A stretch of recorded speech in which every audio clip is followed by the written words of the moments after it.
Bismillahirrahmanirrahim. Assalamualaikum warahmatullahi wabarakatuh. Alhamdulillahirabbil alamin. Asyhadu an la ilaha illallah, asyhadu anna Muhammadan abduhu wa rasuluh. Allahumma shalli ala sayyidina Muhammad wa ala alihi wa ashabihi ajma'in. Alhamdulillah, ikhlas sekalian, pada hari ini kita akan memasuki ke Edward Pop episode ke berapa ya? 27 kalau tidak salah ya. Dan insya Allah materi hari ini kita akan membahas tentang Al-Quran, dan ini pun akan di live, akan ada live-nya di Instagramnya Balai Quran ID. Dan teman-teman juga bisa menonton kembali record dari sharing kita siang hari ini di YouTube Edward TV ya, dan jangan lupa di subscribe, like, and comment, share. Baik, apa materi tentang Quran hari ini? Yaitu tentang bagaimana kita mengetahui dari mana sih asal Al-Quran. Teman-teman pernah nggak berpikir bahwasanya Al-Quran itu bukan dari Allah misal? Dan kalaupun teman-teman sudah berpikir bahwa Al-Quran itu datang dari Allah, buktinya apa? Apa yang membuat teman-teman yakin bahwasanya Allah itu datang, Al-Quran itu datangnya dari Allah? Al-Quran itu merupakan firman-Nya Allah. Apa yang membuat teman-teman yakin? Dan jangan kita hanya sekedar ikut-ikutan saja. Gitu. Kalau seandainya teman-teman lahir di zaman Nabi Muhammad, kemudian Nabi Muhammad datang bahwasanya ini adalah Al-Quran, ini adalah ayatnya Allah, ini adalah kalamnya Allah. Apakah teman-teman kemudian langsung percaya gitu ya? Atau jangan-jangan teman-teman bukannya berada di barisannya Abu Bakar As-Siddiq dan kawan-kawan para sahabat, tapi justru ada di barisnya para penjahat gitu ya, Abu Jahal, Abu Lahab dan lain-lain yang tidak mempercayai Al-Quran. Bisa jadi Allah alam, tapi yang membuat Abu Bakar As-Siddiq dan juga para sahabat masa itu kemudian percaya kenapa Al-Quran datangnya dari Allah, itu ada sebabnya, ada buktinya, ada hal yang membuat mereka yakin bahwa Al-Quran itu datangnya merupakan firman Allah Subhanahu wa taala. Nah, kita coba lihat dari segi faktanya teman-teman semua. Al-Quran pertama itu merupakan Al-Quran yang berbahasa Arab, Fushah. Al-Quran itu isinya berbahasa Arab, Fushah, asli. Bukan bahasa Amiyah yang sehari-hari, tapi Fushah. Kemudian diturunkannya di Arab.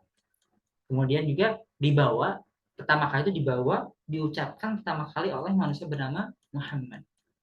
Mungkin ketika datang ya Abu Bakar As-Siddiq disampaikan di Al-Quran nih, ini merupakan firman-Nya Allah. Kata siapa? Dilihat ternyata bahasa Arab. Ini bahasa kami sehari-hari gitu ya. Kemudian diturunkan juga di Arab dan dibawa oleh siapa? Oleh Nabi Muhammad SAW. Orang yang mungkin apa nggak percaya langsung akan menganggap kamu berbohong mungkin, ini kayaknya buatan kamu mungkin, ini kayaknya mungkin buatan orang lain yang bahasa Arabnya bagus gitu ya, penyair mungkin, ada kemungkinan itu. Kita coba kemungkinan tadi itu akan kita bagikan. Bukti bahwa Al-Quran benar-benar dari pencipta.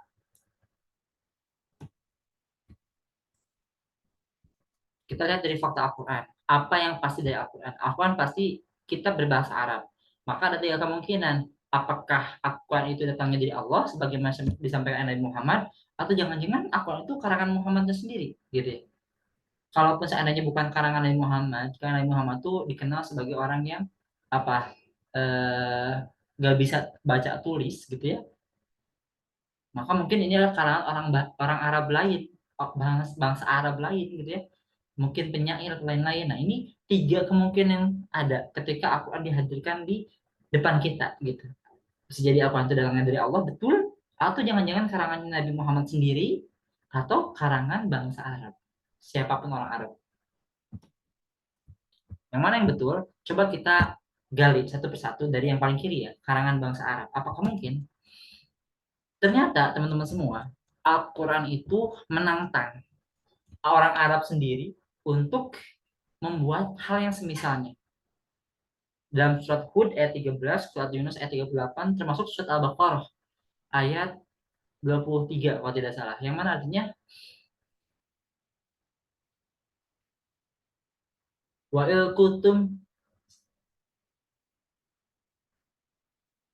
saya lupa ya dalilnya.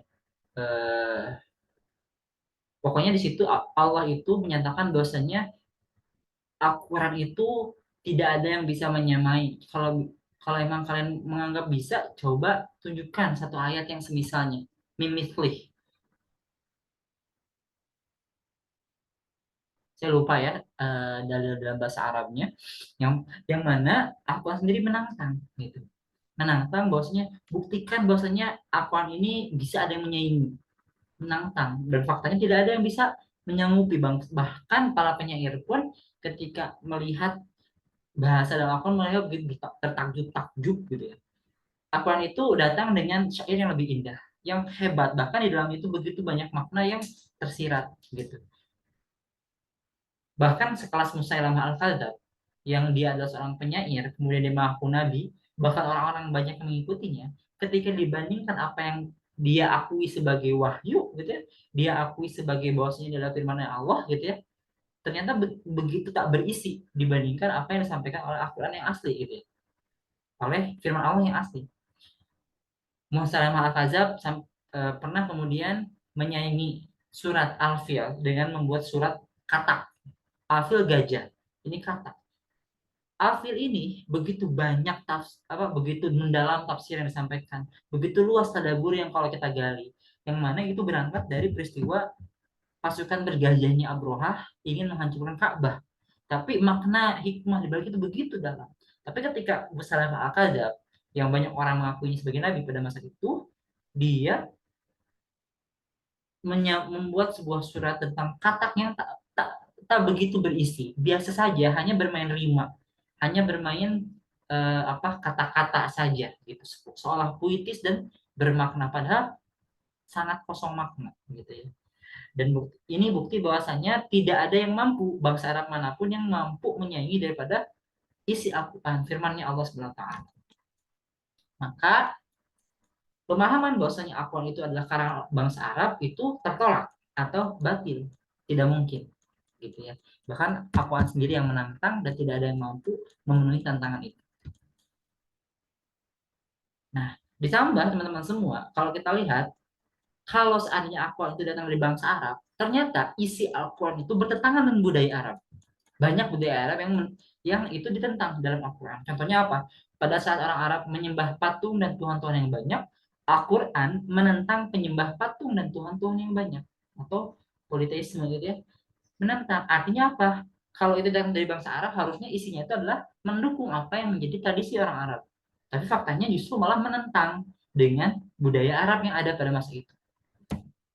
Kemudian apa? Budaya Arab memaklumkan terbiasa dengan zina, miras, judi, riba, pelecehan wanita, dan ternyata Al-Quran mengharamnya. Bangsa Arab, kalau memang ini Al-Quran datang dari bangsa Arab, gitu ya, buatan orang Arab, harusnya dia mendukung zina. Apalagi zina itu benar-benar apa ya, kayak hiburan pada masa itu gitu ya. Kemudian harusnya dia mendukung miras, harusnya dia mendukung judi, riba, pelecehan wanita, tapi faktanya Al-Quran menentang itu semua, bahkan menjadikan itu haram. Gitu. Walaupun turun temurunnya tetap dengan prosesnya, dengan asbabun nuzulnya gitu. Tapi Al-Quran itu mengharamkan itu semua, yang menjadikan bukti bahwasanya tentu Al-Quran bukan produk orang Arab. Lalu apakah suku Quraisy gitu yang membuat Al-Quran? Ditambah suku Quraisy itu merupakan bagian dari orang Arab gitu teman-teman semua. Sudah pasti ya seharusnya suku Quraisy sendiri juga mendukung apa yang menjadi budaya orang Arab. Ditambah, mana ada manusia berkumpul untuk membuat peraturan yang menyusahkan atau mencela diri mereka sendiri. Nah, isi Al-Quran itu mencela, menyusahkan orang-orang Quraisy.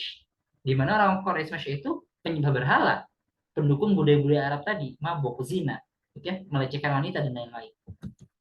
Mana ada sekelompok orang yang bersepakat untuk menyerang, membantah dan menjelek-jelekan perilaku dan kebiasaan-kebiasaan mereka sendiri. Gak mungkin, ya.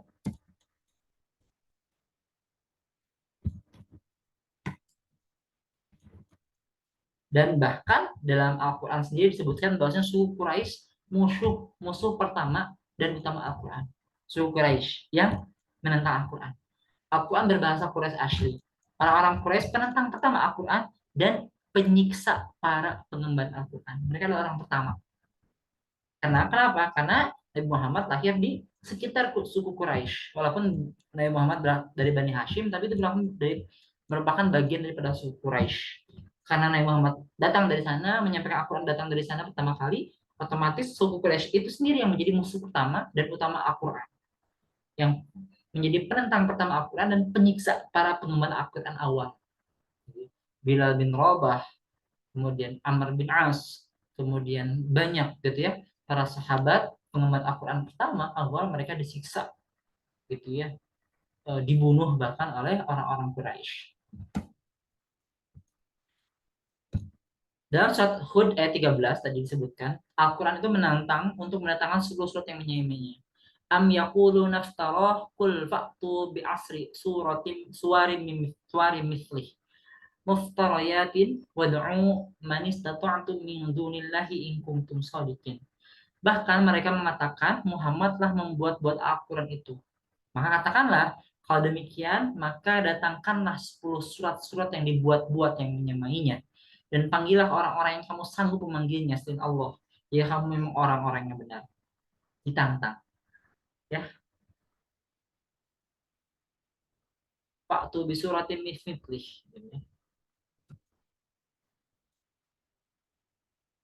Kemudian surat Al-Baqarah ayat 23. Nah ini ya. Wa in kuntum fi raibim mimma nazzalna ala abdina fa'tu bi suratin min mithlih wad'u syuhada'akum min dunillahi in kuntum shadiqin.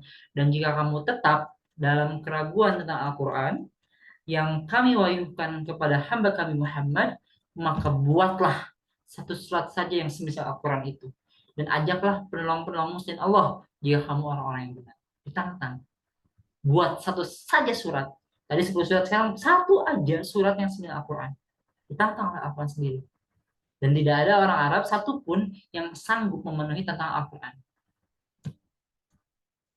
Kemudian dalam surat Yunus ayat 38 dikatakan, Am yaquluna naftarahu qul fa'tu bi suratin min mithlihi wad'u man istata'tum min dunillahi in kuntum shadiqin.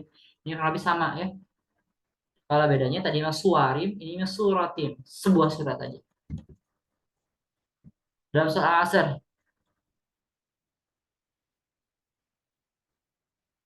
berusaha menandingi nih Musailamah Al-Kadzab berusaha menandingi surat Al-Asr atau surat Al-Asr wal asri innal insana lafi khusrin illa alladziina amanu wa 'amilus shalihati wa tawassaw bil haqqi wa tawassaw bis sabr. Dan Musailamah Al-Kadzab berusaha membuat tandingan Al-Qur'an ya. Dia membuat sebuah surat isinya begini. Ya wabar, ya wabar, innama anta udunani wasadar wasairuka hafrun naqz. Ya. Hai kelinci, sesungguhnya kamu memiliki dua telinga dan satu dada, dan semua jenismu suka membuat lubang. Ini surat yang dibuat oleh Musailamah Al-Kadzab. Kita langsung kena, apa maksudnya? Apa hikmahnya? Nggak ada hikmahnya sama sekali. Gitu ya, hanya sekedar informasi. Dan tidak ada yang bisa menantang Al-Quran. Kemudian ada sebuah testimoni dari Walid bin Mughirah, tokoh kafir sastrawan Quraisy. Dia menyatakan ya, ini dalam kitab As-Sahsiyah Islamiyah jilid 2 halaman 108 karya Syekh Taqi An-Nabhani. Bahwasanya Walid bin Mughirah menyatakan, aku adalah orang yang paling tahu tentang syair Arab. Tak ada yang lebih pandai tentang hal itu kecuali aku. Nah ini beliau udah mengklaim diri seperti itu. Tidak ada yang lebih tahu, gitu ya. Sungguh apa yang dibacakan Muhammad itu bukan ucapan manusia. Dia itu tinggi, tak ada yang lebih tinggi darinya. Nah, orang yang paling tahu saja, yang udah menganggap dirinya yang paling tahu, paling expert, paling ahli, gitu ya, menyatakan bahwasanya tidak ada yang bisa menandingi, melebihi daripada Al-Quran. Dan itu bukan ucapan manusia. Maka kesimpulan, Al-Quran bukan buatan bangsa Arab. Isi Al-Quran banyak yang bertentangan dengan adat istiadat kebiasaan orang Arab, dan tidak ada satupun dari mereka yang berhasil membuat surat yang semisal dengan Al-Quran. Maka anggapan bahwasanya Al-Quran adalah karangan orang Arab terbantahkan. Ya, batil. Yang kedua, ada kemungkinan, jangan-jangan yang Al-Quran itu datangnya dari Muhammad nih. adalah karangan Muhammad saja, dia pengen punya pengikut, dia pengen punya umat gitu ya, pengen jadi pemimpin, jangan-jangan kayak gitu. Nah, coba kita lihat kemungkinannya. Ternyata Nabi Muhammad pun secara fakta adalah orang Arab. Dan sudah terbantah di awal tadi bahwasanya bangsa Arab itu tidak ada yang bisa menyanyi Al-Quran. Bahkan Walid Mughirah yang menyatakan dirinya merupakan orang yang paling hebat perihal syair-syairan gitu ya, dia menyatakan tidak ada yang bisa lebih tinggi daripada Al-Quran. Dan dia meyakini bahwasanya Al-Quran itu bukan ucapan manusia.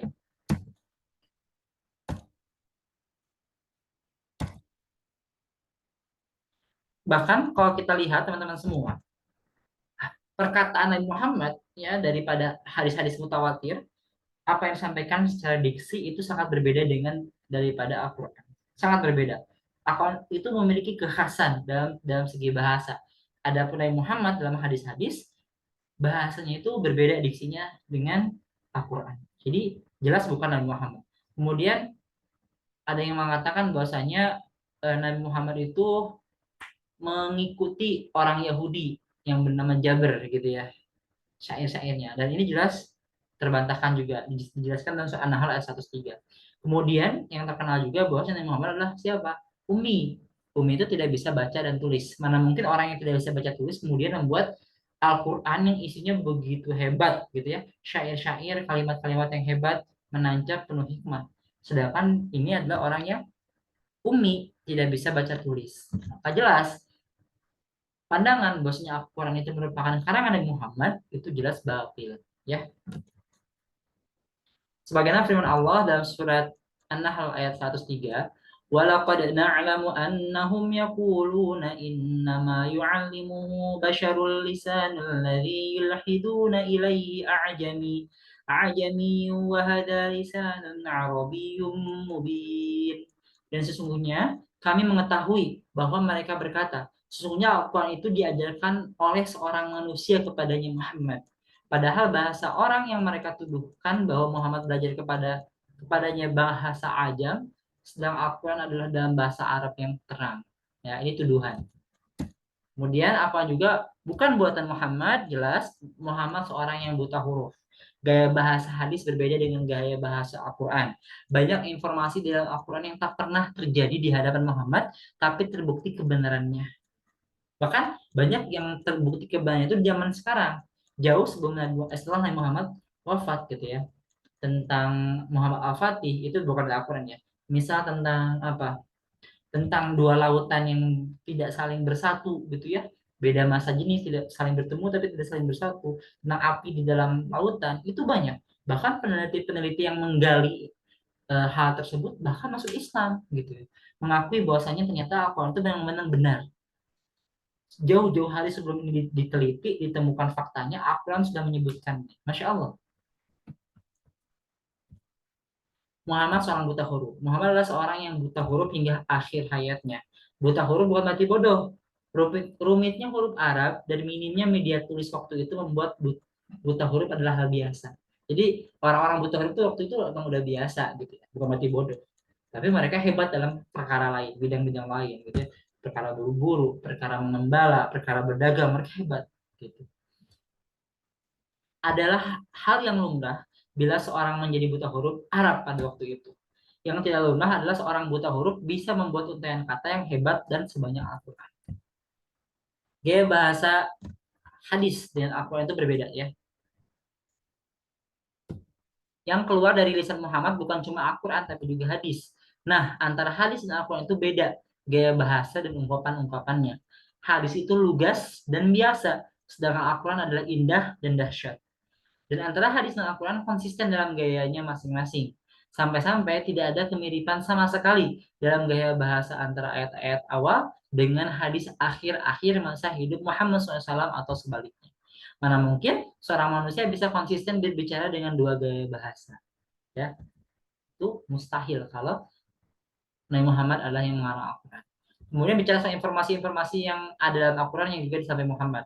Banyak sekali dalam Al-Quran perihal dan kejadian yang tak pernah terjadi di hadapan Muhammad.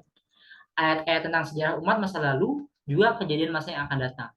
Malah banyak sekali yang baru terjadi atau terungkap makna dan kebenarannya pada zaman ini, zaman sekarang, zaman kita. Peristiwa ini terjadi persis seperti yang disampaikan Muhammad. Seolah-olah ia sedang membaca masa depan dari sebuah buku yang terbuka. Lalu dari mana Muhammad mendapat cita-cita itu? Nah, ini pertanyaan. Dari mana Muhammad tahu tentang cerita-cerita Nabi masa lalu, Nabi Adam, Nabi Nuh, Isa, Musa, dan Harun? Dari mana Muhammad dapat ide cerita tentang Maryam, Luqman, Ashabul Kahfi, Qarun, Zulkarnain? Dalam Al-Quran banyak sekali ayat-ayat tentang alam dan ilmu pengetahuan, misalnya proses terjadinya hujan dan proses kehamilan dan lain-lain. Dalam Al-Quran banyak. Juga dalam Al-Quran bisa kita temui ayat-ayat tentang tata surya sedemikian detail. Ayat-ayat itu dahulu hanya dihafal dan ditulis begitu saja laksana untaian kata yang indah. Kemudian terungkap maknanya dengan ilmu pengetahuan saat ini. Bagaimana dan dari mana Muhammad belajar semua itu? Nah, ini jadi pertanyaan. Yahudi dan kisah Nabi Musa alaihissalam. Di Mekah tidak ada orang Yahudi dan Nasrani. Namun kontak antara kaum musyrik dengan ahli kitab dan mereka juga bertetangga dengan ahli kitab di Madinah, Khaybar dan Najran membuat orang-orang Quraisy berhubungan dan banyak mengetahui akidah dan mazhab mereka. Kaum musyrik pun banyak bertanya tentang agama yang dibawa Muhammad kepada orang-orang Yahudi. Dan orang-orang Yahudi membekali mereka dengan pengetahuan untuk mereka tanyakan dan jadikan ujian bagi mereka terhadap Muhammad. Di dalam Al-Quran, kisah Nabi Musa alaihissalam telah dinyatakan sebagai contoh dalam lebih dari 20 surat. Dan ungkapan ya Bani Israel telah dinyatakan sebanyak 44 kali. Kisah Nabi Musa alaihissalam. Muhammad SAW menyampaikan kisah Nabi Musa alaihissalam sejak dibuang ibundanya sampai ibundanya diberi ilham agar meletakkannya dalam peti kemudian melemparkannya ke sungai Nil. Kemudian ditemukan keluarga Fir'aun supaya menjadi musuh dan ancaman bagi mereka. Kisah Musa juga. Musa alaihissalam diasuh dalam tubuh dan asuhan Fir'aun hingga beliau membunuh seorang etnik Koptik lalu keluar dengan ketakutan ke kota Madian. Ke Madian ini.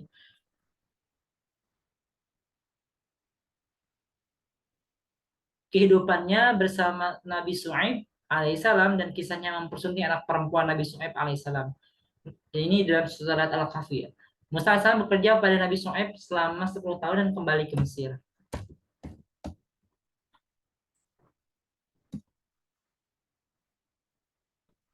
Beliau menyaksikan api yang keluar dari pohon, serta seruan Tuhan semesta alam kepadanya. Kemudian beliau dikirim kepada Fir'aun. Beliau lalu meminta kepada Tuhannya agar ditemani oleh saudaranya Nabi Harun alaihissalam, serta perdebatan beliau dengan Fir'aun. Nah, kisah juga. Ini merupakan sesuatu yang tidak diketahui oleh bangsa Arab, dan hanya diketahui oleh orang-orang yang telah menelaah kitab-kitab mereka secara mendalam. Orang yang membawa informasi-informasi seperti ini, sementara dia tidak pernah menelaahnya, bahkan dia tidak pernah mengetahui kitab Taurat tersebut, atau bisa menulis dengan tangannya, pasti dia telah mendapatkannya dari Zat yang Maha Tahu. Ayat-ayat Al-Quran yang terbukti sesuai realitas terkini. Banyak sekali penjelasan dalam Al-Quran tentang realitas-realitas yang terbukti belakangan. Memang benar, penjelasan itu sesuai dengan realitas yang sebenarnya. Di antaranya pembuatan sarang lebah dan produksi madu, ya, pemimpin para semut. Kemudian sarang lebah dan produksi madu ada dalam surat An-Nahl ayat 68 sampai 69. Al-Quran menunjukkan seruan pertama kali kepada lebah dalam bentuk umum, kemudian mengkhususkan seruan kepada lebah betina dan menjelaskan bahwa dia mengilhamkan kepada mereka lebah betina untuk mendirikan sarang-sarang lebah, mengumpulkan sari bunga-bunga dalam pohon dan memproduksi madu. Perintah ita hizi kuli dan fasluki merupakan perintah untuk mu'anas, manusia perempuan atau hewan betina. Jadi betina-betina itulah yang melakukan semua itu. Kemudian ada penemuan modern ya tentang lebah.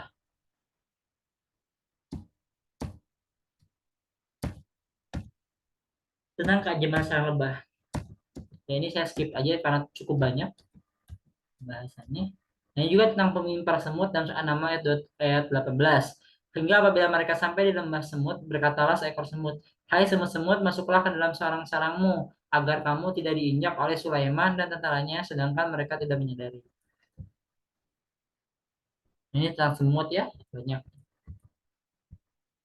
Ya, jadi jelas ketika bahwasanya Aqwan itu bukan karangan orang Arab dan bahkan bukan karangan yang Muhammad, maka kemungkinan yang pasti adalah kemungkinan yang ketiga, bahwasanya Aqwan itu datangnya dari Zat yang Maha Tahu, yaitu Allah Subhanahu wa taala. Ya, dan terbukti dari itu semua, Aqwan itu pengetahuannya bukan hanya bicara soal before hari ini, tapi juga masa depan, future. Dan itu membuktikan bahwasanya Al-Quran itu datangnya dari Zat yang Maha Tahu. Wallahu a'lam bishawab. Subhanaka bihamdik asyhadu an la ilaha illa anta astaghfiruka wa atubu ilaik. Assalamualaikum warahmatullahi wabarakatuh.